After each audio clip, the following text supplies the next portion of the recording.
नमस्कार बंधुरा रान्नाघरे तो अंदादिर ब्लगे सकलके स्वागत। आज आमी बानाबो मोछार डालना। এটা সবাই বানিয়ে থাকে, তবু বানিয়ে দেখাবো কেন যে এটা একটা নিরামিষ তরকারির মধ্যে পড়ে।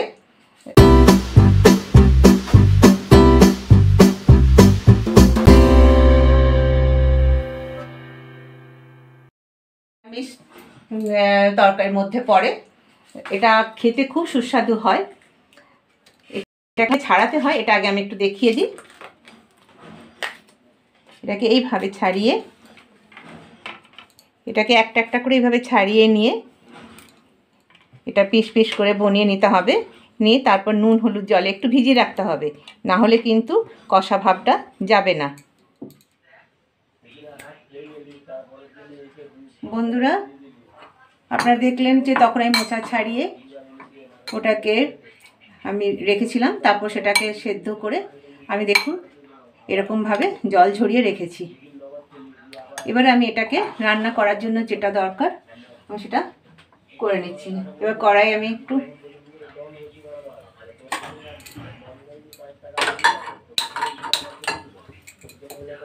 কড়াই বসালাম,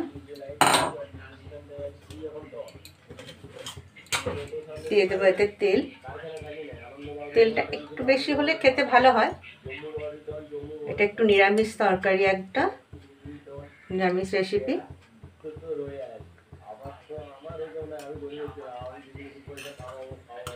তেলটা গরম হয়ে এলে আমি একটু এইখানে আলু কিছু বনিয়ে রেখেছি, সেটা ভেজে তুলে নেব।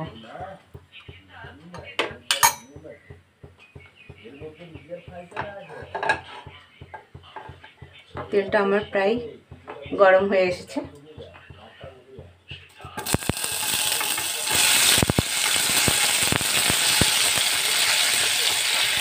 আলু একটু ভেজে আমি তুলে নেব।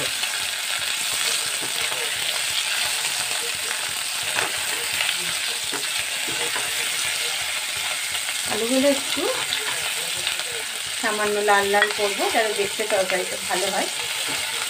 আলুগুলো ভেজে নেওয়ার পর আমি মশলাগুলো ভেজে নেব।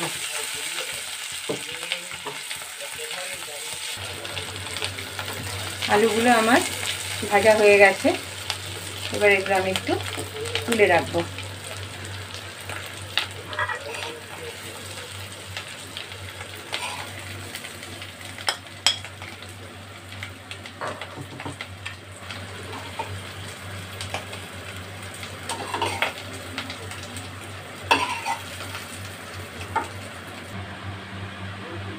আমি মোচার ঘন্টতে দেব আদা বাটা, নারকেল কুচি, চিনি, গরম মশলা, ঘি, গোটা গরম মশলা, ধনে গুঁড়ো, হলুদ, লঙ্কা গুঁড়ো, জিরে গুঁড়ো, নুন, পাঁচফোড়ন, তেজপাতা, এগুলো আমি দেব। এবারে আমি কড়াই তেলের মধ্যে আমি দিয়ে দেব গোটা গরম মশলা।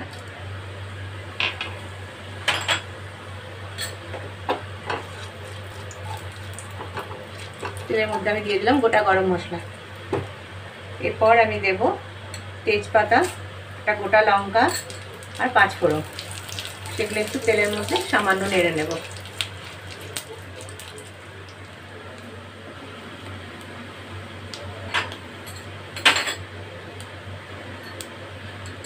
এরপর আমি দিয়ে দেব আদা বাটা।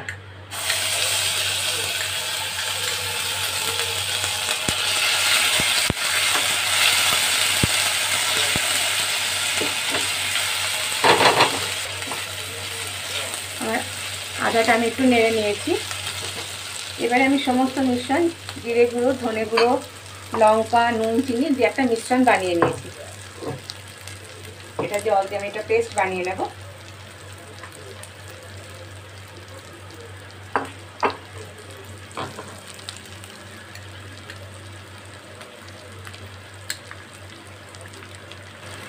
পেস্টটা আমার তৈরি হয়ে গেছে। এবার আমি সেটা তেলের মধ্যে দিয়ে দিচ্ছি। যেহেতু এটা নিরামিষের মধ্যে পড়ে সেই জন্য পেঁয়াজ রসুন কিছুই থাকছে না।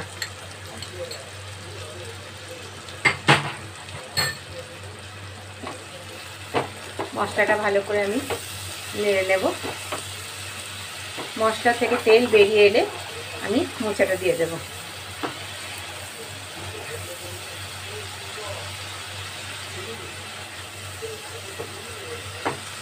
যেহেতু গুঁড়ো মশলা আছে, আদা আছে, তাই খুব বেশি ভাজার দরকার নেই, তাহলে মশলার স্বাদ চলে যাবে। মশলা মোটামুটি ভাজা হয়ে গেছে। এটাতে দিয়ে দেবো সামান্য একটু জল, হাফ কাপ মতন জল দিয়ে দেবো।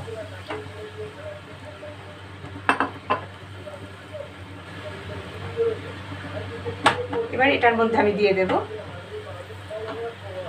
সেদ্ধ নুন হলুদ দিয়ে সেদ্ধ করে রেখেছি মোচা, সেটা।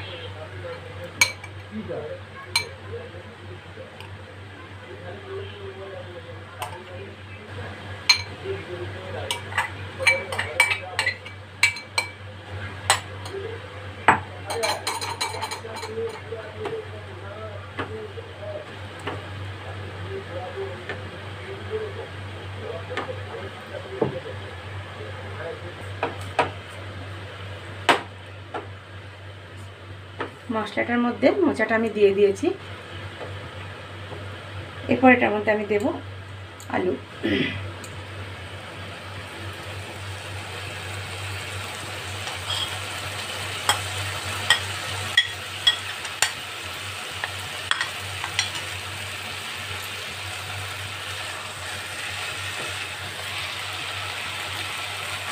এবারে আলু আর মোচা দুটোকে খুব ভালো করে আমি কষে নেব।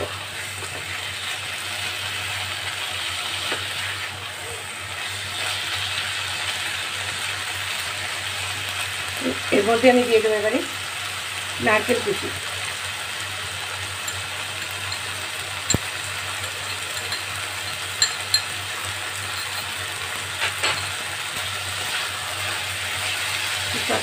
মশলা দিয়ে মোচা আলু আমি ভালো করে কষিয়ে নেব। মোচা আলু আমার দেখুন ভালো করে কষানো হয়ে গেছে। এবার এটাতে দিয়ে দেবো সামান্য একটু জল।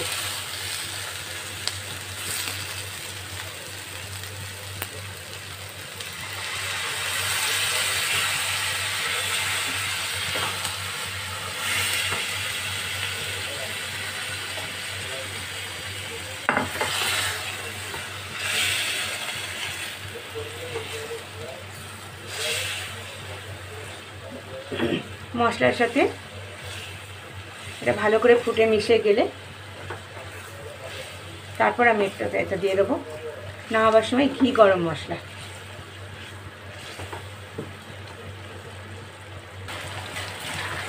মোচাটা আমার দেখুন, মোচা রান্না আমার একদম হয়েই গেছে।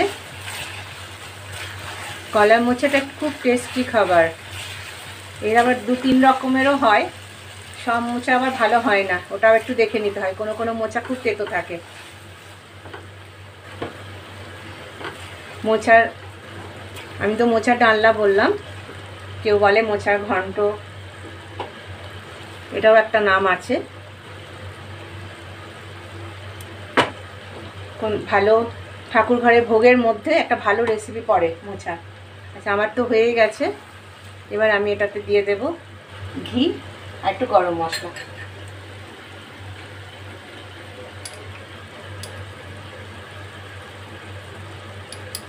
গরম মশলাটা দিয়ে দিলাম আর দিয়ে দিচ্ছি একটু ঘি।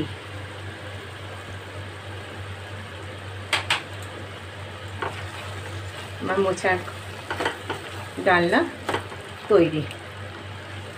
মোচার ডালনা প্রেজেন্টেশনের জন্য তৈরি হয়ে গেছে। এবার এটাকে আমি প্লেটিং করে নেব।